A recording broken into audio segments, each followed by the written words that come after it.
Арбаңыздар дүйнөлүк ааламдашу көчүндө кыргыз эли, кыргыздын жүзү кандай сакталып калат? Ошондо биз кандай абалда калабыз?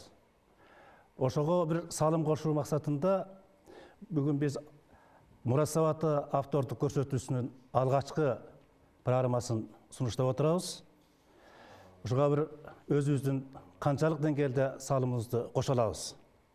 Ошого бир көмөк көрсөтсөк деген ниетте. Эми сөз башынан болсун. Кыргыз эли байыркы эл деп тарыхчылар айтып келишет. Эгерде ошонтой байыркы эл болсо, анда анын мурасы дагы абдан бай да. Өтө көлөмдүү бир океан десек дагы болор эле. Ченемсиз. Бирок ошону сактай алдыкпы? Мына ушу бүгүнкү кылымда, бүгүнкү күндө мына ушул чоң суроо жатат да. Бирок мен аны кесел айтат элем. Биз сактай алган жокпуз. Кайсы бир деңгээлде көп жоготууларга учурадык. Эгерде салыштырып айтсак, бир каралбай калган үйдөй каалгасы жок, короозу чөп баскан бир үйдү элестетебиз да. Каалгасы жок дегеним, мына бул ушул өнүккөн доордо биздин өлкөгө сырттан маданий, диний бир чоочун маданияттар, чоочун диний агымдар басып келип, биз ага биздин улуттук көрөңгүбүз жооп бере албай калды, туруштук бере албай калды. Эгерде ушундай абалда бара берсек, биздин абалыбыз кандай болот? Биздин улуу мурунку кылымдарда жашап өткөн акылман оолия акындарыбыздын дагы сөзүн укпай калдык. Билебиз, айтабыз, маанилүү документтерде, маанилүү докладтарда, улуу трибуналарда айтабыз. Маселен, Калыгул Арстанбек акындарыбызды, ойчулдарыбыздын ойлорун. Ошондо мынтип айтат. Алар мындай осуят калтырышты эле. Уулдун урматы кетип, атанын каадасы кетип, кыздын уяты кетип, салт бузулганда ата журттан кут кетип. Бул тамыры жок дарактай болуп, жок болуп кетебиз депчи. Бирок ошону эске алсак, биз даана ошондой болуп калдыкпы деген бир ойлор уктатпайт да. Мына ушундай абалга кеттелип калдык деп мен кесе айтар элем. Бирок бүгүн ошол аксакалдарыбыздын оюна, айткан кебине моюн сунуп, бүгүн Ак калпак күнү, ошо Ак калпак күнү алгач ошо кыргызды алыстан тааныткан калпак жөнүндө кеп кылалы деп отурам. Ошон үчүн биз ушул акылга дыйкан бүгүнкү учурда ошол кыргыздын улуттуулугун сактап калууга ошо өздөрүнүн салымын кошуп келген аксакалдарыбызды чакырдык эле. Башынан тааныштырып өтөйүн. Мына оң тарабыбызда белгилүү тарыхчы, жазуучу Баяз Турал агайыбыз. Андан кийин маданиятка эмгек сиңирген ишмер этнограф агайыбыз Исмайыл Кадыров. Андан кийин мына маданият, маалымат жана туризм министринин орун басары Ильязбек Балташев. Ошондой эле белгилүү сүрөтчү, буга чейин Бишкек шаарынын эң тамгасын өзү тартып, ошого философиясын батырган белгилүү сүрөтчүбүз Майрамкул Асаналиев. Анан Болот Дыйканбаевди баарыбыз билебиз, коомдук ишмер. Ушул улуттук дөөлөттөрдү калыптандыруу, аны сактап калуу үчүн дагы бир топ өзүнүн эмгектери бар. Эми сөздүн башын ушул маданият, маалымат жана туризм министринин орун басары Ильязбек Балташевка бергим келип атат. Ильязбегиним мына дегеле министрлик калпак жөнүндө, мына бүгүнкү калпак күнүндө кандай иш чаралардын үстүндө болду. Ошондой эле ушул жылга кандай иш-чаралар бекитилген? Ушул жөнүндө сөздү баштап берсеңиз. Чоң рахмат. Саламатсыздарбы, урматтуу телекөрүүчүлөр. Бүгүн ушул эми ЛТР мамлекеттик телерадио компаниясында ушул кыргыздын каада салтын, нарк населин, улуттук баалуулуктарын даңазалаган мурас сабаты аталышындагы көрсөтүүнүн мына бүгүн алгачкы чыгарылышы болуп атат. Ушул сиздердин көрсөтүүңүздөр жөнүндө айтып кетсем, көрсөтүүңүздөрдүн ушул бүгүнкү нарк населди түшүнгөн, каада салтты даңазалаган инсандар менен ачып атасыздар. Ушул түшөө кесүүсү мындан ары жакшы болуп, жакшы ийгиликтүү, жакшы көрсөтүүлөр болсун демекчимин. Ошо менен эле бүгүн эми бул биздин маданият тармагында айта турган болсом, башында эле ушул жаңы дайындалып келген президентибиз Садыр Нуркожоевич Жапаров алгачкы жарлыктардын бирин дагы ушул маданияттуулук жөнүндө чыгарды. Мисалга айта турган болсок, инсандын руханий баалуулуктарын жана дене тарбиясын тарбиялоо боюнча чыккан жарлыгы дагы бул азыр 6 айлык ошол концепциясын иштеп чыккыла деген тапшырманы берген. Азыр ушул июнь айына чейин биздин министрлик ошол концепциянын үстүндө иштеп өкмөткө тапшырган. Анан эми бүгүн ушул ак калпак күнүндө ушул куттуу студияда жолугуп атканыбызга жалпы кыргыз элимди ушул ак калпак күнү менен куттуктайм. Бүгүн Маданият министрлиги менен ар бир мекеме ишканалар менен ушул борбордук аянтта ак калпак күнү өтүп, коомдук маданий иш-чаралар менен белгиленип атат.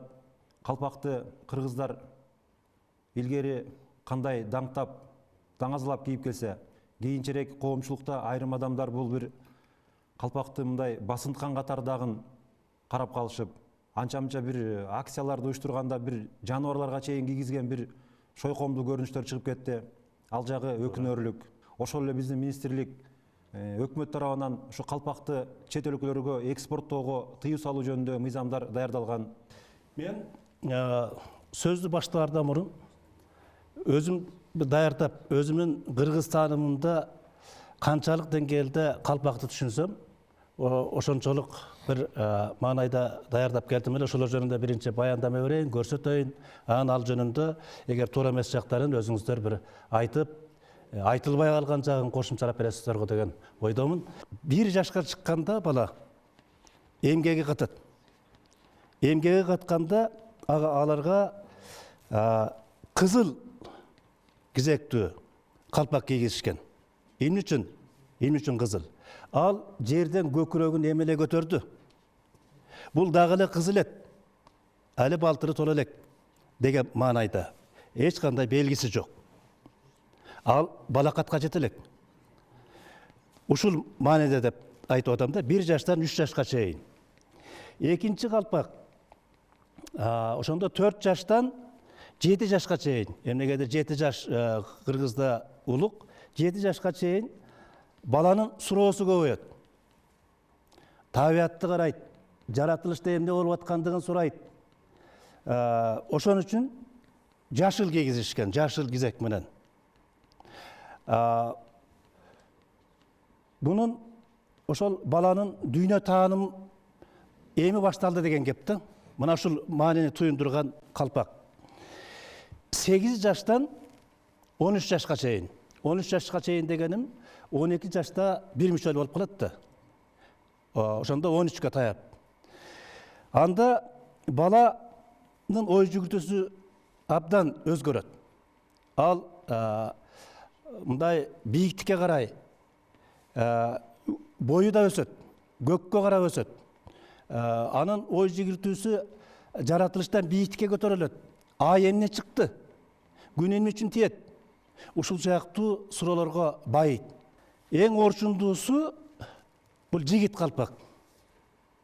Жигит калпак бунун эч кандай белгилери жок, ак калпак, таптаза. Бунун башы бош. Үйлөнө турган.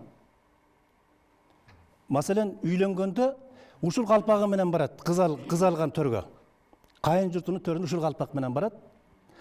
Анан аял алгандан кийин, ал жерден ошол эл журттан бата алгандан кийин кайын журт мына бул калпакты кийгизет. Себеби ал турмуш жолуна түштү. ак кара. Турмуш жолу ар кандай эле түз сызык боло бербейт. Bunun аялы бар деген кеп, үй бүлөсү бар деген кеп.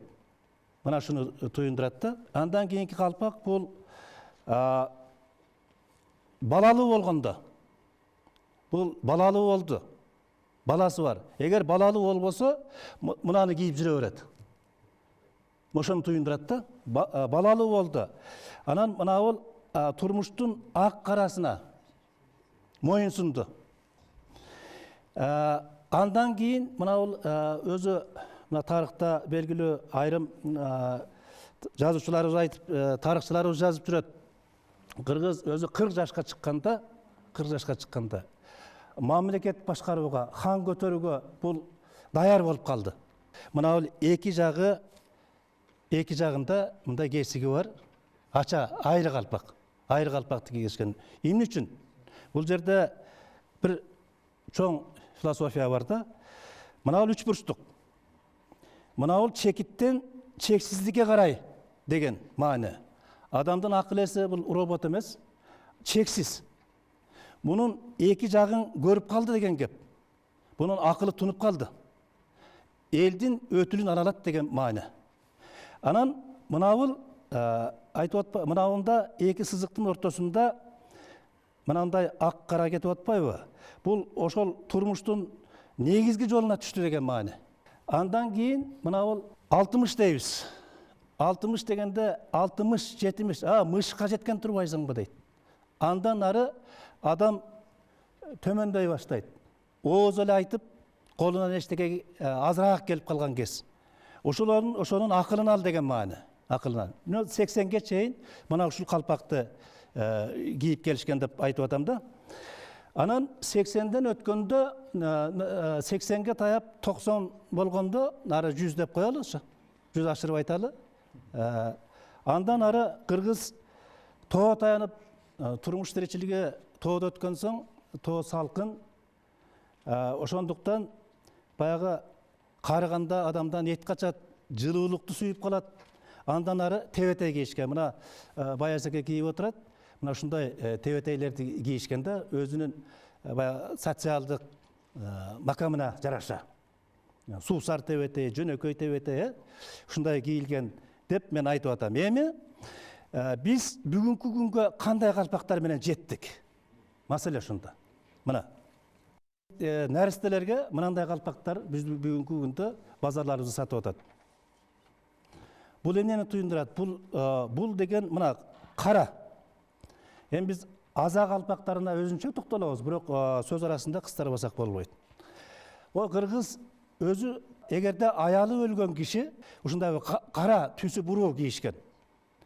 Башка жерге жамандык жакшылыкка барганда ошондо айтышкан, башка теги уруудан арасында бир кара калпакчан жүрөт. Аялы каза болуп калыптыр. Ушуга бизде ыктуу бирөө жарым бар бекен, караштыргыла, сураштыргыла деп чоң энелерге, байбичелерге, келин кесектерге улуу аксакалдар кайрылышкан. Байбичелер дагы өздөрү кам көрүшкөн. Бир мындай баш коштуруп коелу деген мааниде. Дагы бир өзгөчө айтып кое турган нерсе. Мынакей. Асты ача, арты туюк. Бул эмнени туюндурат? Бул бир жак акылы бар, жана акыл эс деп атпайбызбы буну? Анда бир жагында акыл эси жокпу? Кем акыл деген маанидеби маани? Ушундай туюндуруп атат да. Биз ушундай калпактарыбыздын баалуулугун өтө жок кылып алдык десек дагы болор эле. Бул албетте менин оюм, себеби бул улуу аталарыбыздан кыргыз азаттан бери келаткан улуулук баалуулуктарды буну мен эле чечпешим керек. Жалгыз киши эле чечпеш керек. Муну жалпы баарыбыз чогулуп, анан кеңешип, ошол жанагы биз айтып атпайбызбы, ортолукта бир кылымга тете убакытта биз өксүп калдык деп. Ошондой өксүктөрдү толтура турган кез келди го деп ойлойм. Сөз арасында да кошумчалап кетейин, мына тиги балалуу болгондо кийет муну депчи. Анан бир аз очор бачар болуп, балалуу болгондо, балдары көбөйгөндө бул турмуштун кызыгына кирди. Бул көп балалуу экен деген мааниде. Мына эки жагы туюк, Kara kizek menен. Анан дагы бир толуктап айтып коючу нерсе, Кыргызда өзү мына бул өспүрүм курактан кийин, жигит калпакка жеткенден кийин ак кара гана негизги түс болот да. Анан дагы бир өзгөчөлүк. Бул калпакты караңыздар. Мына бул калпакты караңыздар. Үстү 4 бурчтук. Үстү жайык. Кыргыздын өзүнүн жашоо турмушунда эч качан калпакты мындай төбөсү мындай жатык болгон эмес. Төбөсү боз үйдүн формасында. Боз үйдүн формасында. Мына бул уук келип түндүккө бириккендей маане, мына. Мына. Себеби мында дагы философиялык маанисин кийинки берүүлөрүбүздө дагы толуктарбыз. Бир кээ-бир этнографтарыбыз айтып жүрүшөт. Бул пирамидага да салыштырыпчы. Себеби эмнегедир кыргыз турмушу, кыргыз ата-бабаларыбыз ушул мынау кийгенде, калпакты кийгенде, мынау жер менен мына баштын ортосундагы боштук өзүнчө бир түбөлүктүүлүктүн бир белгисин камсыздап атат да. Эгерде пирамидага салыштыра турган болсок, жана пирамидада жаткан фараондор баягы пирамиданын ушунда жатып атпайбы? Бул жерде бир түбөлүктүүлүктүн бир боштугу жатабы деп деген маани туюндурулат да. Эми негизинен мен айтып бүттүм. Эгерде туура эмес жактары болсо айтыңыздар, жетпей калган жери болсо кошумчалаңыздар. Баяз эге, сиз өзүңүз баштайсызбы? Баш кийим жөнүндө Орто Азиядагы элдеринин баш кийимдерин жазган орус окумуштуулары, чет өлкөлүк окумуштуулар китептерин окугам. Ошолордун эң бир белгилүү мына өзбек, тажик элдерин аралап, ошол жерлерде ошолордун баш кийим, үстүңкү кийимдерин изилдеген Сухареве деген бир чоң окумуштуу аял бар экен. Ошол өзүнүн ошол эмгегинде ак калпак жөнүндө да бир учка айткан, бирок чечмелей алган эмес ак калпакты. Ушундай баш кийим кийишет деп гана койгон да. Биздин калпактардын бүгүнкү формалары тигилиши жагынан бир топ өзгөргөн. Анын маанисин дагы биз ар кимибиз өзүбүз бир ойлоп, ар нерсеге таянып, ар кандай факторлорго таянып айтып чечмелеп жүрөбүз. Себеби бизде жазма булактар калган эмес. Бүт ооз эки ушу биздин энелерибиз калпакты кийим тиккенде ооз эки ошо кыздарга өткөрүп берип жүрүп отурушкан да, бул миңдеген. Жана Манасты ушу ооз эки өткөргөндөй, ошол кийим кече ушу элдик маданияттын ичинде баш кийим дагы ошондой болуп тигилип келген. Археологиялык казууларда бул баш кийимдин, калпактын бийиктиги 80 сантиметрге чейин бийик калпактар археологиялык казуулардан табылды. Ал мынагы Казакстандагы ысык көрүстөнүндө табылган. Бул тиги Амудария казынасы деген бар. Бул Пазырык көрүстөнүндөгү тиги Туванын Алтайда табылган көрүстөндөрдө байыркы сак скифтердин хандарына, ханзадаларына тиешелүү көрүстөндөрдө табылган. Ошондо абдан көп алтын буюмдар, анан ошол баш кийимдери. Ошол баш кийимдердин бийиги ошо 60-80 сантиметрге чейин. Демек биз мындан эмнени билсек болот? Демек хандар, бийлер, бектер, аксакал адамдар бийик баш кийим кийишкен. Тарыхый булактарга караганда сактар негизинен 3 канаттан турган, 3 бөлүктөн. Бул дарыянын ар жагында жашаган сактар, Амудариялык сактар, анан Тихоракабы да сактары дегенде эми шоңшойгон баш кийим кийген сактар деп чечмелеп жүрүшөт. Мен өзүнчө бир маанисине карап, эмне үчүн сактын 2 бөлүгү өзүнүн жайланышкан жери менен айтылат дагы, 3-чү бөлүгү баш кийим менен айтылып атат. А балким 3-чү бөлүгү деле жайланышкан орду боюнча айтылып, ал теңир тоолук сактар деп эле аталып жүрбөсүн деп мен өзүмчө ошондой бир илимий болжол жасагам.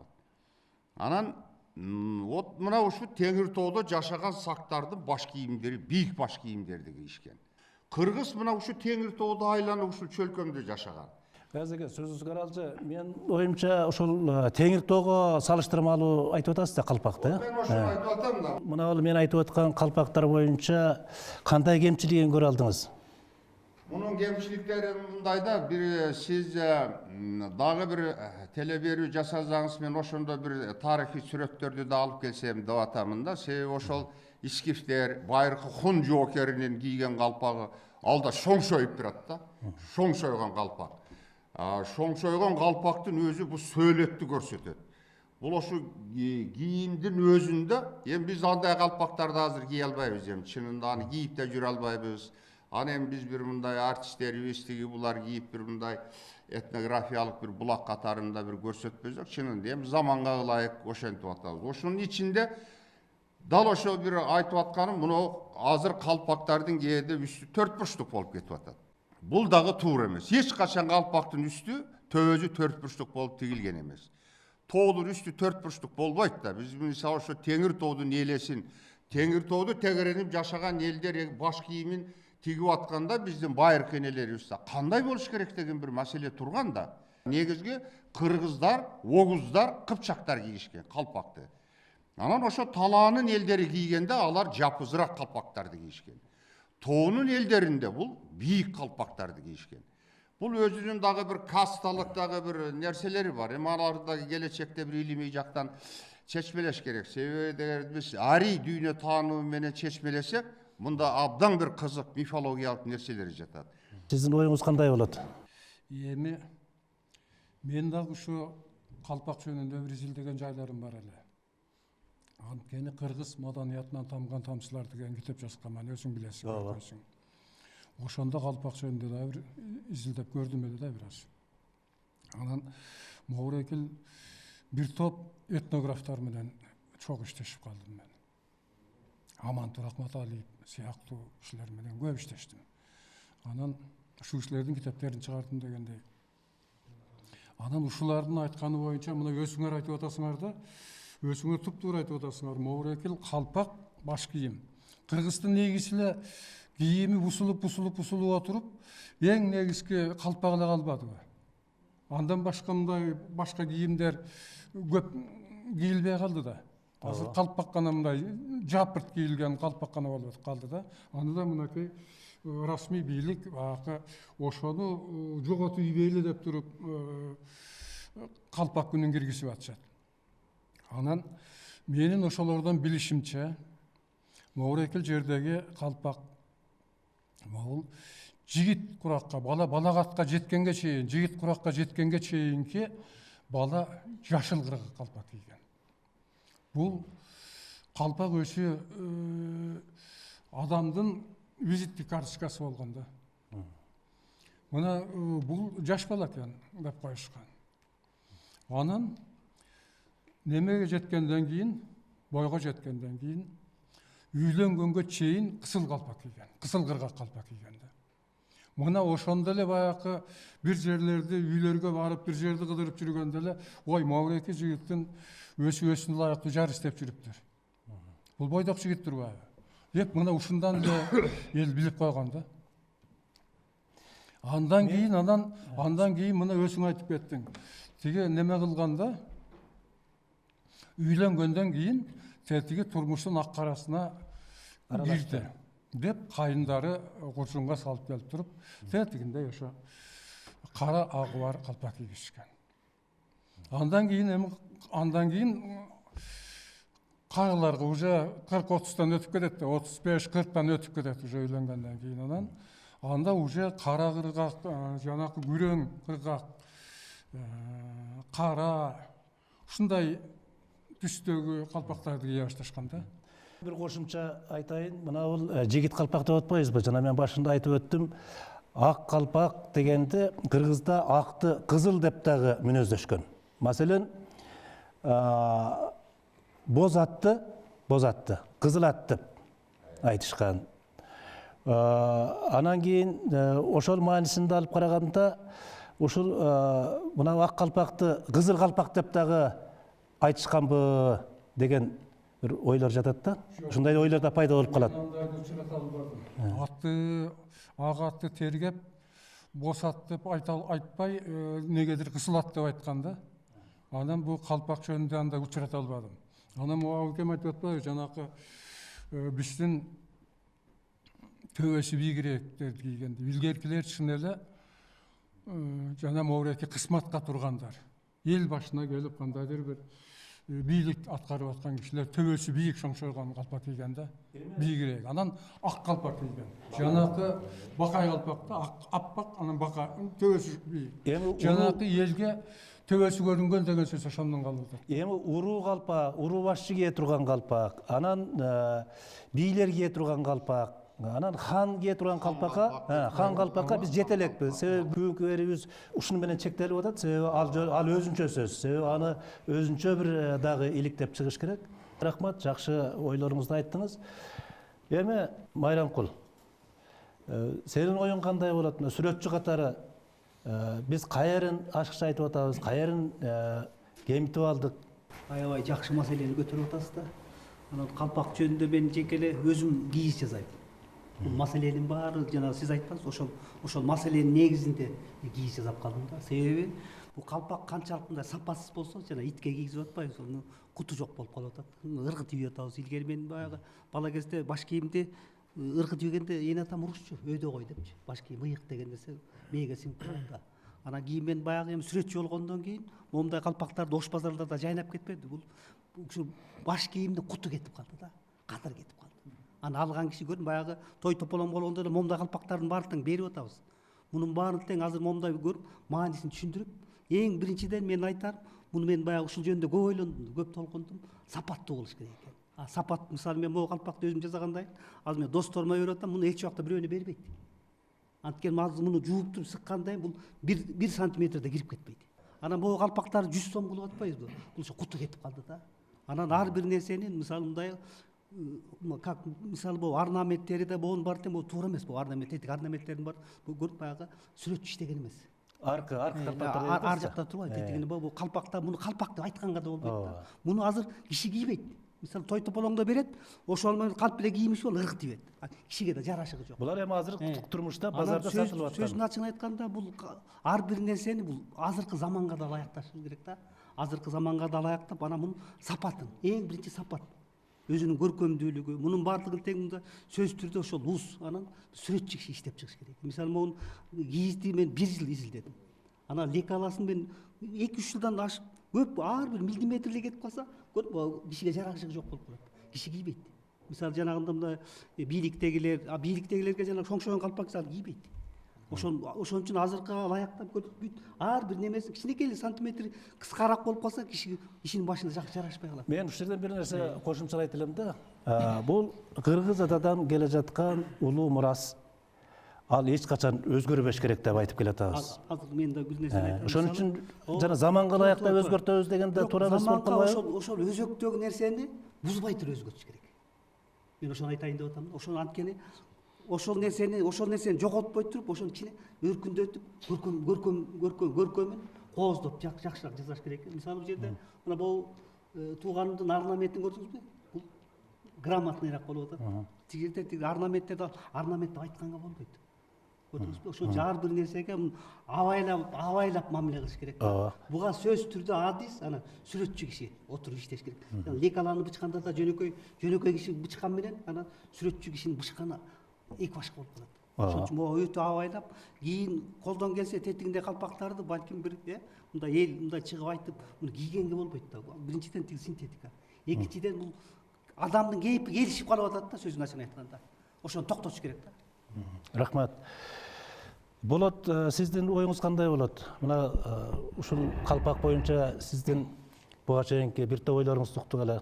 Жапарбек агай өтө жакшы маанидеги ушу теле берүү даярдапсыз. Сизге ыраазычылык айтам. Анан ар бир адам өзүнүн оюн кошуш керек. Бул тарыхта, тарыхты бурмаласаң же болбосо тарыхтын бир тамгасы бузулса, бир канча менталитетке зыян тийип калышы мүмкүн. Ошондуктан эгер уруксат берсеңиздер, мен туруп бир сыйра көргөзүп берсем кандай дейсиздер? Мен бир аз айтып коюшум керек, Жапар агай. Кыргыз жаңы төрөлгөн балага калпак кийгизген эмес, такыя кийгизген. Себеби башы төгөрөк болсун деп, теңделсин деп такыя кийгизген. Аны да кийизден жасалган атайын такыя болгон. Кыргыз такыя, калпактын ичинен да такыя кийишкен, анткени намаз окуганга ыңгайлуу болуш үчүн. Анан жашылды да айткан эмес, кыргыз жашыл деген эмес, көк деп койгон. көк чыкты деп ошон үчүн айтат. Чөп чыкканда көк түстө эмес да, жашыл түстө. Көк чыкты деп ошол көктөм деген сөздөр ошондон калган. Балакатка чейинки кыргыздын уулуна көк түстөгү калпак кийгизилген. Аны көргөн адам бул балакатка тол элек деген түшүнүк болгон. Анан кызыл атжан кыз жандайт деген сөз бордовый түстө, кызыл түстө калпак кийгенде бул кыз жандап калыптыр. Бир жерге тойлорго барса, бойдок жигит экен деген түшүнүк болгон. Анан качан гана үйлөнгөндөн кийин жана кара кыйык калпак кийген, аны дагы өзү кайын журт тарабынан, мындайча айтканда кайненеси алып келип күйөө баласына кийгизген. Кара кыйыкты бул эми жолуңда, турмушуңда оор, мындайча айтканда карасы ак болот деген мааниде кара калпак кийгизген, кара кыйык калпак кийгизген. Анан ак калпакты өзү чындап айтканда эл башкара баштаган адам кийген. Бийликке отурганда ак калпагың башыңан түшпөсүн деп улуу аксакалдар кийгизген. Ак калпактын мааниси ошол. Бул элиңе ак кызмат кыл деген мааниде болгон. Мына ошон үчүн ак калпак кийгизилген. Анан мен силерге дагы тастыктап кетиш үчүн айтайын дегеним, мондай алды кесик калпак жана эки капталы кесик калпак жана мындай туюк калпактын мааниси бул жашка салыштырган эмес, бул уруулардын белгиси болгон. Уруу дегеним доломби атабыздан эгер 3 уул таркаган болсо, ак уул, куул, кызыл уул деп коет. Бүгүнкү күндө бул нерсе унутулуп калды, бирок эски ошол илгерки заманда алды кесик калпакты 10 канат ак уулдун балдары кийген. Бир чоң жыйындарда кайсыл уруудан ким келди деп сураган эмес, калпагынан карап бардык уруулардын өкүлдөрү бар экен деп түшүнгөн дагы. Мисалы алдынан кесилген 10 канат кыргыздары кийген, 2 каптал кесилгендерди сол канат кыргыздары кийген дагы, ичкилик кыргыздар мындай туюк калпак кийген. Мына ошондон кыргыз түшүнүп кете берген. Ана мындай кара түстөкүнү туура айттыңыздар, бул аялы өтүп кеткен жылдыгына чейин кийген, аза күтүп атат деген, аяр мамиле кылыш керек, буга көңүлүнө катуу тийип койбош керек деген мааниде кара калпак кийген. Анан мынабы чачыланы да көбү буну мода катары түшүнөт, бул мода эмес, бул чачыланын өзүндө канча философия, канча кыргыздын мындай улуу түшүнүктөрү жатат. Бул деген 1000 сандаган эл бир адамга баш ийүү деген сөз. Мына 4 тарабы кыргызда айтып коет го, 4 тарабын кыбыла деген сөз бар го. Бул деген сөз дүйнөнүн 4 бурчу деген сөз. Дүйнөнүн 4 бурчуна кайсыл тарапка ошол башкарган жетекчи көчөбүз десе, ошол жака бардыгы биргеликте көчүш керек деген мааниде. Бир адамга баш ийиш керек деген түшүнүк болгон. Ошондуктан бул чачыла болгон. Калпакты кастарлап, кадырлап кийиш үчүн биринчи жүрөктө кыргыз деген согуш керек. Калпакты кийип жүрүү мыйзам киргизиш керек. Ар бир башкаруучу, мындайча айтканда айыл өкмөт, айыл башчы бардыгы калпак кийип жүрүш керек. И калпактын түсүнө карап кийиш керек. Сиздер айтып аткан шоңшойгон, шоңшой бийик калпак бул званиясынын, мындайча айтканда башкаруусунун жогорулошу. Эң узун калпакты президенттер кийиш керек. Эми Илязиним мына жогоруда маектештер келген меймандарыбыз бир топ маселелерди көтөрдү. Ушундан эле биз калпак боюнча али сөзүбүз көп экендиги, баш кийимибизди тактап албасак мезгил келди көрүнөт. Ан үчүн ортодо арачы болуп, анын агын ак, карасын кара кылып, мынасы туура, мынасы ката деп тактап алчу, тактап бере турган ушул Маданият министрлиги. Ошон үчүн мен сунуш катары айтар элем. Бир мыйзамдык негиз болуш үчүн Маданият министрлиги ушундай аттуу баштуу кыргызга кызмат кылып келе жаткан өкүлдөрдү чогултуп, өзүнчө ошо министрликтин буйругу менен бекитип, ал мыйзамдуу болуш керек да. Анан ушундай калпактардын үлгүлөрүн талкуулап, Анан ошондо биз мынага токтодук деп, анан ошол мыйзамдын долбоорун өкмөткө сунуштасаңыздар, анан өкмөт талкуулап көрүп, анан жогорку кеңешке берсе, анан улуу баш кийимибизди мыйзам менен чектеп, коргоп албасак, мен оюмча кечигип калабыз. Жыйынтыгында айтарым, мына жакында эле Конституциябызды долбоорун алып чыктык. Алгачкы долбоорун алып чыкканда 4 главасында коомдун руханий маданий негиздери дегенде ошол бөлүгүндө мындай 23 беренесинде айтылып атат да. Кыргыз Республикасында жалпы таанылган ыймандык баалуулуктарга, Кыргызстан элинин каада салттарына, ошондой эле эл аралык стандарттарга карама-каршы келген басылмаларга, анын ичинде электрондук алып жүрүүчү басылмаларга, оюн зоокторго, коомдук иш-чараларга тыюу салынат. Мурунку Кыргызстан элинин маданиятын жана элинин ыйманына зыян келтириши мүмкүн болгон маалыматтарды жалпыга маалымдоо каражаттарын таратууга мыйзамга ылайык тыюу салынат же чектелет депчи. Бирок ошондо айрым массалык маалымат каражаттарынын өкүлдөрү, жеке ушул улуттук баалуулуктарга өзгөчө маани берген жарандарыбыз айтып чыкты. Биз ошондо кайсы негиздерге таянабыз депчи. Кайсы негиздерге? Мына азыр сөз кылып атабыз, калпакты кандай болуш керек экендиги жөнүндө биз так даярганыбыз жок. Ушуну менен бүгүнкү көрүүбүздү жыйынтыктайбыз. Саламатта барыңыздар.